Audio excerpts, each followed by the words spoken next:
नमस्कार, मैं सुनील आप सभी का एजुकेशन प्रभा यूट्यूब चैनल पर हार्दिक स्वागत करता हूं। आज मैं उपस्थित हूं जिसमें कि मनोविज्ञान को लेकर के और मनोविज्ञान में भी जो बहुत ज़्यादा पूछने वाली चीज़ें हैं, जिसमें कि बीएड की परीक्षाओं में भी आप देखेंगे, हेडमास्टर की परीक्षाओं में भी ये पूछने वाली चीज़ें हैं, जिसमें कि बाल्यावस्था की समझ, विकासात्मक परिप्रेक्ष्य। अब अगर हम बाल्यावस्था की समझ के बारे में चर्चा करें, विकासात्मक परिप्रेक्ष्य के बारे में चर्चा करें, तो उससे पहले हमें चर्चा करना आवश्यक है कि ये टॉपिक आता कहाँ से है। हम सभी लोग जानते हैं कि ये कहाँ से आता है, मनोविज्ञान से आता है। कहाँ से आता है? मनोविज्ञान से आता है। अब मनोविज्ञान क्या करता है? तो हमारे व्यवहार का अध्ययन करता है। व्यवहार का क्या करता है? तो वैज्ञानिक ढंग से अध्ययन करता है। अर्थात जो हमारा व्यवहार है उसको मनोवैज्ञानिक विधियों के द्वारा जब हम अध्ययन करते हैं तो वो क्या कहलाता है? मनोविज्ञान कहलाता है। अब जब व्यवहार का अध्ययन मनोविज्ञान करता है तो इसमें बहुत सारी शाखाएं हैं। मनोविज्ञान की एक शाखाएं नहीं है, मैं बताऊं, मनोविज्ञान की बहुत सारी शाखाएं हैं, जिसमें कि हम लोगों को कौन सा पढ़ना है, कौन सी शाखा की बात करना है। तो यहां पर आप देख रहे होंगे तो विकासात्मक मनोविज्ञान, विकासात्मक मनोविज्ञान। अब अगर हम विकासात्मक मनोविज्ञान की बात करें तो जीन पियाजे को, किसको? तो जीन पियाजे, आपने बहुत बार नाम सुना होगा। जीन पियाजे को विकासात्मक मनोविज्ञान का अग्रगण्य माना जाता है। ये कई बार परीक्षाओं में पूछी भी गई है, तो इस चीज़ को समझ लीजिए कि मनोविज्ञान, विकासात्मक मनोविज्ञान का जीन पियाजे को विकासात्मक मनोविज्ञान का अग्रगण्य भी माना जाता है। इस विकासात्मक मनोविज्ञान में इन्होंने कहाँ से? तो जन्म से प्रौढ़ावस्था, इन्होंने इस जीन पियाजे के द्वारा इस विकासात्मक मनोविज्ञान में जन्म से लेकर के प्रौढ़ावस्था तक का अध्ययन किया गया है। और इस अध्ययन में इन्होंने, अगर हम इसके अलावा हम देखें तो बाल विकास से संबंधित चीज़ें आती हैं। तो बाल विकास से संबंधित ये चीज़ें आती हैं, तो बाल विकास से संबंधित बहुत सारी परिभाषाओं को भी पूछ लिया जाता है कई बार। तो आप देखेंगे कि जेम्स ड्रेवर के अनुसार, जेम्स ड्रेवर कहता है कि बाल विकास की अवस्था वह है जहाँ पर कि जन्म से लेकर के परिपक्वावस्था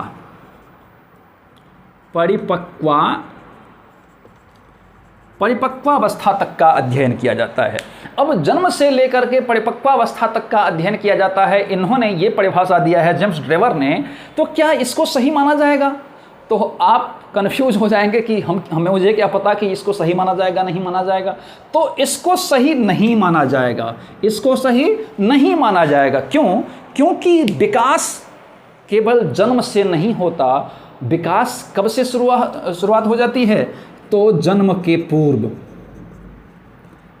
पूर्व, अर्थात इसको हम गर्भावस्था भी कहते हैं।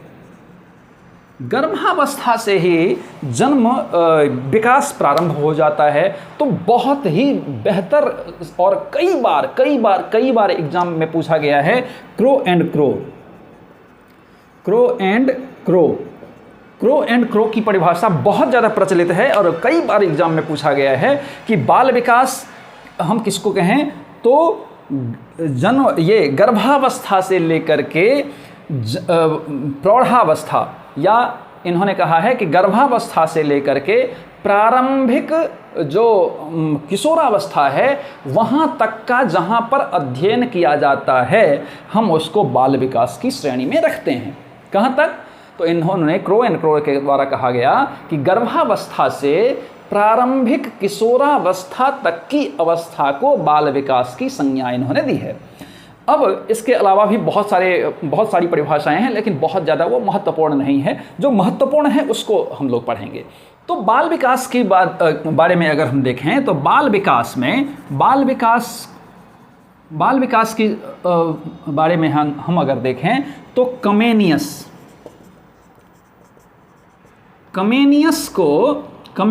को इसका अग्रदूत माना जाता है। अग्रदूत इसलिए माना जाता है कि इन्होंने सबसे पहले इन्होंने बाल विकास के ऊपर ध्यानाकर्षित किया। अब ध्यानाकर्षित किया इन्होंने कब? तो 1628 ईस्वी में। 1628 ईस्वी में इन्होंने ध्यानाकर्षित किया। इनके द्वारा एक पुस्तक लिखी गई, स्कूल ऑफ इन्फेंसी, जिसको कि हम शिशु विद्यालय भी कहते हैं, शिशु विद्यालय। अब ये इन्होंने, इनके द्वारा, कमेनियस के द्वारा सबसे पहले ध्यानाकर्षित किया गया बाल विकास के ऊपर। इसको समझिए, क्योंकि कई बार परीक्षाओं में पूछ दिया जाता है कि अग्रगण्य हम किसको माने, तो इसीलिए तो 1628 में स्कूल ऑफ इन्फेंसी, इसके बारे में भी पूछ लिया जाता है कि उनके द्वारा कौन सी पुस्तक लिखी गई। तो स्कूल ऑफ इन्फेंसी की स्थापना इन्होंने किया है। स्कूल ऑफ इन्फेंसी की स्थापना इन्होंने किया है, शिशु विद्यालय की स्थापना इन्होंने किया है, जिसमें इन्होंने कहा है कि आप उसको स्वतंत्र छोड़ दो, बच्चे को क्या करो, स्वतंत्र छोड़ दो, प्रकृति की गोद में छोड़ दो, बच्चा जो करना चाहता है उसको करने दो, मतलब उस पर किसी भी प्रकार का प्रतिबंध आप नहीं लगाओ। इसके बारे में कमेनियस कहते हैं। फिर इसके अलावा हम बात करते हैं 1774 में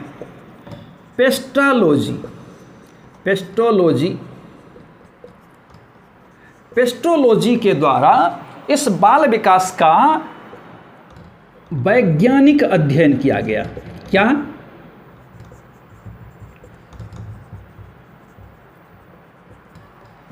इस बाल विकास का 1774 में वैज्ञानिक अध्ययन किसके द्वारा किया गया है? पेस्टोलॉजी के द्वारा किया गया है। ये भी कई बार क्वेश्चन पूछा जाता है, तो हम उन चीज़ों को संग्रहित कर रहे हैं जो कि प्रश्नों के हिसाब से प्रश्नों में कई बार आ चुके हैं, तो उन चीज़ों को समझें। तो 1774 में पेस्टोलॉजी के द्वारा वैज्ञानिक अध्ययन बाल विकास पर किया गया। इन्होंने, पेस्टोलॉजी ने खुद के बच्चे पर, जो कि 3.5 साल का था, 3.5 साल का बच्चा उनका अपना था, खुद का बच्चा था, उनके ऊपर उन्होंने वैज्ञानिक अध्ययन किया है। तो इसके बारे में तो हम अभी जान लिए, मुख्य तौर पर इसके इतिहास के बारे में, ये कहाँ से उत्पन्न हुआ, ये कहाँ पर आता है, किस मनोविज्ञान में आता है, मनोविज्ञान में अग्रगण्य किन को माना जाता है, तो हम कहेंगे जीन पियाजे को माना जाता है। इन्होंने कहाँ से कहाँ तक अध्ययन किया है, तो जन्म से प्रौढ़ावस्था तक का अध्ययन किया है। फिर बाल विकास पर सबसे पहले ध्यानाकर्षण किसने किया है? तो सबसे पहले 1628 ईस्वी में कमेनियस ने किया है। इनके द्वारा किन चीज़ों की स्थापना की गई? तो स्कूल ऑफ इन्फेंसी की, और इन्होंने इस पर पुस्तक भी लिखी जिसका नाम भी स्कूल ऑफ इन्फेंसी ही है, जिसको कि हम शिशु विद्यालय कहते हैं। फिर आप देखेंगे कि वैज्ञानिक अध्ययन बाल विकास का किसने किया है? तो आप लिखेंगे पेस्टोलॉजी। कब किया है अगर पूछ लिया जाएगा तो 1774 में किया गया। फिर इसी से संबंधित एक और क्वेश्चन पूछा जाता है कि बाल अध्ययन आंदोलन, कई बार पूछ लिया जाता है परीक्षाओं में कि बाल अध्ययन आंदोलन किसने चलाया? तो बाल अध्ययन आंदोलन किसने चलाया? तो स्टैनले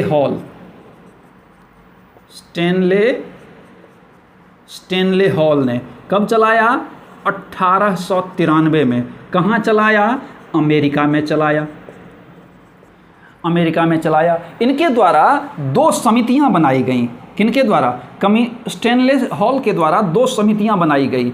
एक बाल अध्ययन समिति और दूसरा बाल कल्याण समिति।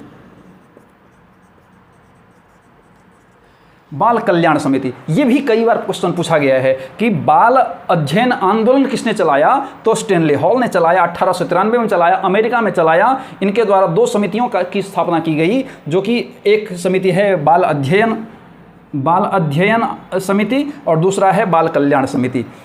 अब हम सीधे चले जाते हैं आपका बाल्यावस्था की ओर। अब बाल्यावस्था की ओर हम चले जाते हैं सीधे, तो इसमें मैंने आपको बहुत सारे टॉपिक और बहुत सारे कंटेंट जो ऐसे एग्जाम में कई बार पूछ लिए जाते हैं, मैंने सबसे पहले उसको बता दिया। अब हम सबसे पहले ये समझते हैं कि बाल्यावस्था, उसकी समझ क्या है। तो सबसे पहले ये समझिए कि ये जो बाल्यावस्था है वो होता क्या है दरअसल।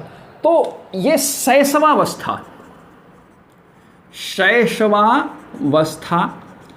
और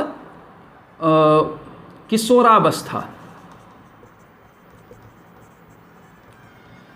ये शैशवावस्था और किशोरावस्था के बीच की जो अवस्था है, समझिए इस बात को, ये बहुत जल्दी आप जान जाएंगे। तो शैशवावस्था के बाद और किशोरावस्था के पहले, अर्थात ऐसा कह सकते हैं कि शैशवावस्था और किशोरावस्था के जो बीच की अवस्था है, हम उसे क्या कहते हैं? बाल्यावस्था कहते हैं। तो इस प्रकार से हम अगर डिवाइड करेंगे तो शैशवावस्था को हम 2 से 6 वर्ष तक की श्रेणी में रखते हैं। अब जब हम शैशवावस्था को सिंपल भाषा में देखेंगे तो ये 6 वर्ष तक की श्रेणी में रखते हैं। अब 6 वर्ष से लेकर के यहाँ पर आप 13 वर्ष की श्रेणी या 12 वर्ष से भी कई लोग कर देते हैं। तो यहाँ पर आप देखेंगे कि 6 वर्ष, कई जगह आप अब जो है वो 5 वर्ष भी रखा गया है शैशवावस्था का एज। तो इसमें जो 5 से 6 वर्ष से लेकर के 12 से 13 वर्ष की जो अवस्था है, हम उसको क्या कहेंगे? तो बाल्यावस्था कहेंगे। ये कंफर्म हो जाइए। अब इसमें मुख्य रूप से होता क्या है? तो मुख्य रूप से बाल्यावस्था में सबसे ज़्यादा विकास होता है। सबसे ज़्यादा विकास किस में होता है? तो बाल्यावस्था में विकास होता है। यहीं से बच्चा क्या करता है? तो हर एक चीज़ों के बारे में सीखता रहता है, चाहे वो सामाजिक विकास हो, चाहे वो मानसिक विकास हो, चाहे वो संवेगात्मक विकास हो, चाहे वो नैतिक विकास हो, चाहे वो चारित्रिक विकास हो, चाहे वो भावात्मक विकास हो। मतलब जितने भी प्रकार के जो विकास होते हैं, वो संपूर्ण रूप से विकास का सबसे ज़्यादा श्रेयस्कर जो अवस्था मानी गई है, वो बाल्यावस्था को मानी गई है। तो ऐसा सिंपल भाषा में समझिए कि बाल्यावस्था क्या है? तो शैशवावस्था और किशोरावस्था के मध्य की अवस्था है। तो और हम इसको तकरीबन ऐसा कह सकते हैं कि 5 से 6 वर्ष से लेकर के 12 से 13 वर्ष की जो अवस्था है, हम उसको कहते हैं बाल्यावस्था। अब बाल्यावस्था को भी कई लोगों ने केवल ये 5 से 6 वर्ष से लेकर 12 वर्ष से 13 वर्ष की बात कही है, सिंपल भाषा। और कई लोगों ने इन बाल्यावस्था को भी 2 खंडों में बांट दिया है। 2 खंडों में, एक प्रारंभिक और एक उत्तर, अर्थात प्रारंभिक बाल्यावस्था और उत्तर बाल्यावस्था। तो प्रारंभिक बाल्यावस्था को भी बांट दिया गया है, इसके बाद उत्तर बाल्यावस्था को भी बांट दिया गया है। तो हम ऐसा कह सकते हैं कि बाल्यावस्था वह समय है जिसमें बच्चा क्या करता है? तो सामाजिक विकास के मूल तत्वों को सीख रहा होता है। सामाजिक तत्वों को, अर्थात जो सामाजिक तत्व हैं, सामाजिक व्यवहार हैं, उसके जो मूल तत्व हैं, उसको बच्चा क्या होता है? तो सीख रहा होता है। इसमें अगर हम देखेंगे तो बहुत सारे परिवर्तन भी आते रहते हैं। जब बहुत सारे बाल्यावस्था में विभिन्न प्रकार के जो परिवर्तन आते रहते हैं, परिवर्तन आते रहते हैं, तो इसमें बहुत सारे परिवर्तन, जिसमें कि आपका शारीरिक परिवर्तन, फिर मानसिक परिवर्तन,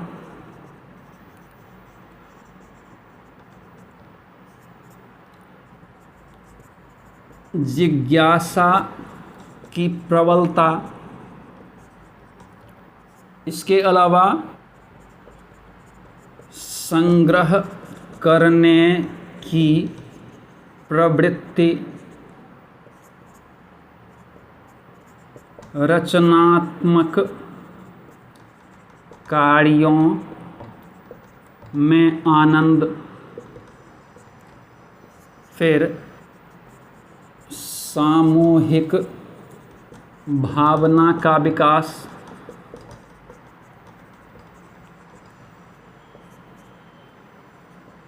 वयः संधि की अवस्था।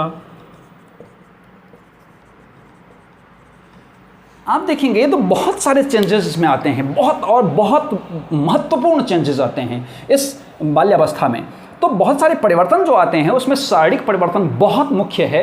इसमें मतलब जैसे कि शारीरिक बनावट, उसके आकार में वृद्धि, उसकी ऊंचाई में वृद्धि, उसके भार में वृद्धि, उसके मतलब अनेक अनेक प्रकार के जो शारीरिक परिवर्तन होते हैं। फिर उसके मानसिक परिवर्तन में तो गजब के परिवर्तन इसमें आते हैं। तो इसमें जिज्ञासा की प्रवृत्ति जागती है, भावनात्मक परिवर्तन आते हैं, व्यवहारात्मक परिवर्तन आते हैं, संवेगात्मक परिवर्तन आते हैं, चारित्रिक परिवर्तन आते हैं, बहुत सारे अलग अलग प्रकार के परिवर्तन आते हैं इसमें देखे गए हैं। और मानसिक परिवर्तन में बहुत भयंकर विकास होता है, भयंकर विकास होता है, ऐसा कह सकते हैं। फिर जिज्ञासा की प्रबलता ऐसी होती है कि अगर आप देखें तो बच्चा एक सेकंड भी अपने अभिभावक को बैठने नहीं देता है। पापा ये क्या है, पापा वो क्या है, मम्मी ये क्या है, मम्मी वो क्या है, इससे ऐसा कैसे होता है, कौवा काला क्यों होता है, कौवा गोरा क्यों होता है। मतलब ऐसे ऐसे इस प्रकार से वो आपसे क्वेश्चन पुटअप करेंगे कि आप खुद ब खुद हैरान परेशान हो जाएंगे कि यहाँ इसके पास इतने क्वेश्चन आए कहाँ से, मैंने तो इसको कभी बताया नहीं, लेकिन इसके पास इतने क्वेश्चन कहाँ से आया। तो वो ऐसा क्वेश्चन अराइज करता है कि जिसके बारे में हम खुद भी कई बार अवाक रह जाते हैं। कई बार हम उसके जो प्रश्न हैं उसके समुचित उत्तरों को हम नहीं दे पाते हैं। ऐसा कई बार आपने अनुभव भी किया होगा। फिर संग्रह करने की प्रवृत्ति ऐसी होती है जो कि बच्चा खेलता है, अब उसको सारी चीज़ें चाहिए, कुछ ये खिलौना, कुछ वो खिलौना, कुछ ऐसा खिलौना, मतलब अलग अलग प्रकार के खिलौनों की, मतलब केवल न खिलौना, मतलब जो भी चीज़ें वो खेल, क्योंकि वो खेल में ज़्यादा उस समय रहता है, खेल में ज़्यादा मन उसका लगता है, तो वो खिलौनों से ज़्यादा प्रभावित होता है और इसीलिए उसके संग्रह करने की प्रवृत्ति भी अत्यंत तेजी से विकास करता है। फिर आप देखेंगे कि रचनात्मक कार्यों में आनंद। अब रचनात्मक कार्य कैसे होते हैं, तो वो कुछ न कुछ नयापन करता रहेगा। वो किसी खिलौना को तोड़ देगा, फिर उसके जोड़ने की कोशिश करेगा। कई बार मिट्टी, अगर बच्चा खेलता है मिट्टी से, तो नई मतलब गीली मिट्टी से कुछ न कुछ अलग अलग बनाते रहेगा।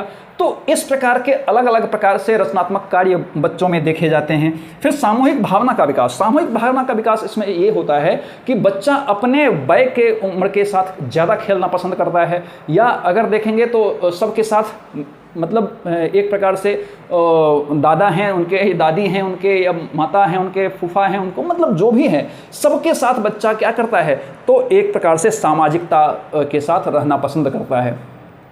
फिर वयःसंधि की अवस्था में वो होता है कि वयःसंधि मतलब अपने उम्र में वो ज़्यादा प्रेफर करता है। अगर उसको अपने उम्र के बच्चे अगर मिल जाएं तो वो किसी भी बड़े लोगों के पास जल्दी से ना जाए। आप देखेंगे कई बार जब बच्चा खेलता रहता है तो वो उनके माता पिता बुलाते रह जाते हैं, लेकिन बच्चा नहीं आने की कोशिश करता है। क्यों? क्योंकि उसको वहाँ पर खेलना ज़्यादा पसंद है, इसके कारण से। तो इस प्रकार की बहुत सारे विकासात्मक परिप्रेक्ष्य में परिवर्तन भी आते हैं। अब हम कुछ निर्धारित सिद्धांत देख लेते हैं कि बालक के विकास का जो निर्धारित कुछ सिद्धांत हैं, निर्धारित करने वाले कुछ सिद्धांत हैं, उसमें क्या होता है, तो गर्भावस्था के बाद क्या हो जाता है, जन्म, नवजात कह सकते हैं, नवजात की अवस्था, फिर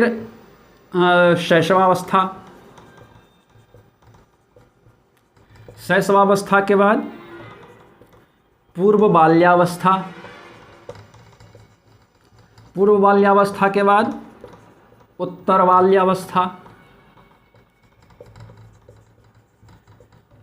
बाल्यावस्था के बाद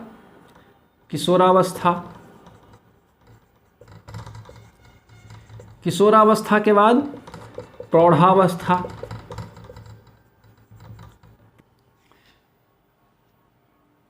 तो मुख्य तौर पर यहाँ तक आप देखिए कि बहुत सारी अवस्थाओं से बच्चा गुजरता है, जिसमें कि सबसे पहले अगर आप विकास की बात करें तो बहुत सारे लोग ऐसे कहेंगे कि जब बच्चा जन्म लेता है तब से क्या होता है, विकास करना चालू होता है। लेकिन ऐसा नहीं है भैया, ऐसा नहीं है, क्योंकि विकास की अवस्था सबसे पहले गर्भावस्था से चालू होता है। और आप देखेंगे कि कई लोग ऐसा कहेंगे कि सबसे पहले क्या होता है तो मतलब अभिवृद्धि पहले होती है और विकास बाद में होता है, ऐसा नहीं है। आप देखेंगे तो सबसे पहले विकास की अवस्था आती है, गर्भावस्था में भी जो अवस्था आती है, सबसे पहले विकास की अवस्था आती है, उसके बाद पिंड वगैरह वगैरह वगैरह उसका निर्माण होता है। अगर आप कहेंगे तो हम उसको डिटेल्स में उसको बता देंगे। फिर जब बच्चा जन्म लेता है तो नवजात की अवस्था होती है, बहुत एकदम से शिथिल एक प्रकार सा होता है, या फिर बच्चा बहुत कोमल होता है। तो कुछ दिन, अगर 2 हफ्ते की बात करें तो उसकी अवस्था अलग होती है, शैशवावस्था की बात अलग होती है, पूर्व बाल्यावस्था की बात अलग होती है, उत्तर बाल्यावस्था, किशोरावस्था, प्रौढ़ावस्था, युवावस्था, फिर अलग अलग प्रकार की अवस्था होती है। अब विकासात्मक परिप्रेक्ष्य की हम अगर बात करेंगे, विकासात्मक परिप्रेक्ष्य, अगर हम विकासात्मक परिप्रेक्ष्य की बात करेंगे तो उसमें आप देखेंगे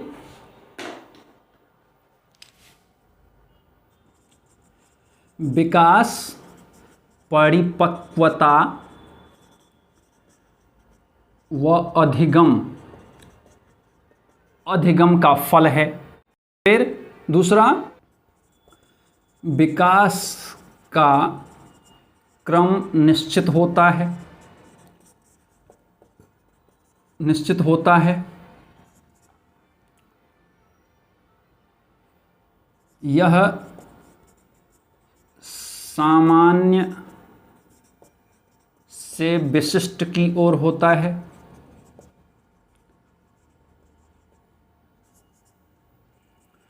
वैयक्तिक विभिन्नता होती है।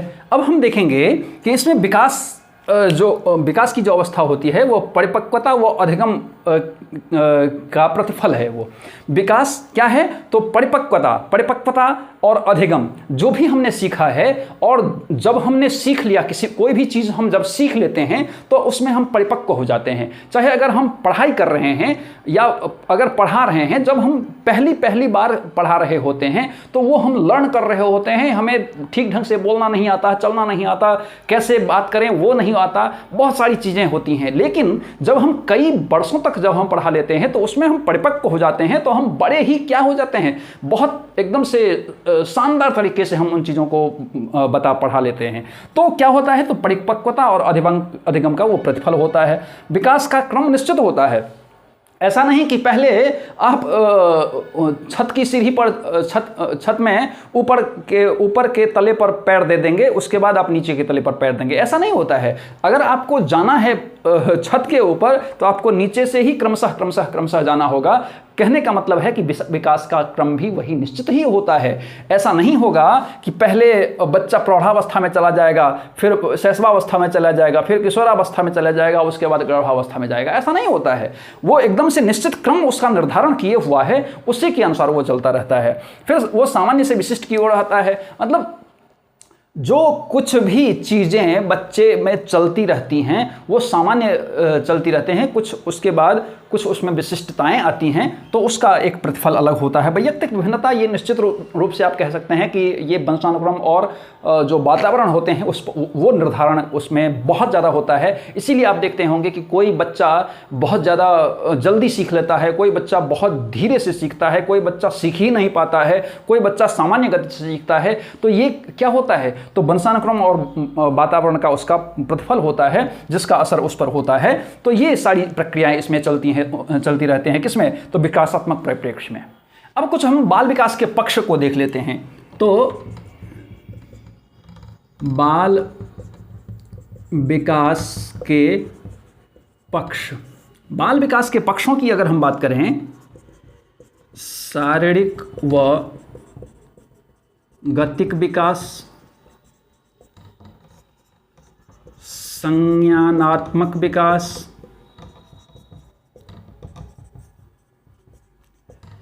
फिर भाषिक विकास,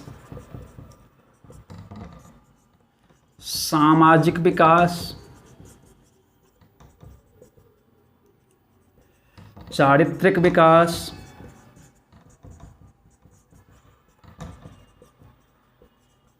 इस प्रकार के बहुत सारे विकास होते हैं। विकास के पक्ष बहुत सारे अलग अलग प्रकार के होते हैं, जिसमें कि शारीरिक व गतिक विकास होता है। अर्थात शारीरिक विकास क्या होता है, एक प्रकार से मात्रात्मक विकास होता है, जिसमें वो शारीरिक पक्षों को ही केवल वो बाह्य केवल बल देता है। अर्थात उसकी भार में परिवर्तन, उसके ऊंचाई में परिवर्तन, उसके कद में परिवर्तन, उसके लंबाई में परिवर्तन, मतलब इस प्रकार से ये सारी होते हैं। फिर संज्ञानात्मक विकास क्या होता है, तो संज्ञान में अर्थात जो हमारा मानसिक रूप से जो हमारा परिवर्तन होता है वो संज्ञानात्मक विकास होता है। फिर भाषिक विकास अर्थात भाषाई रूप से जो प्रबल होता है।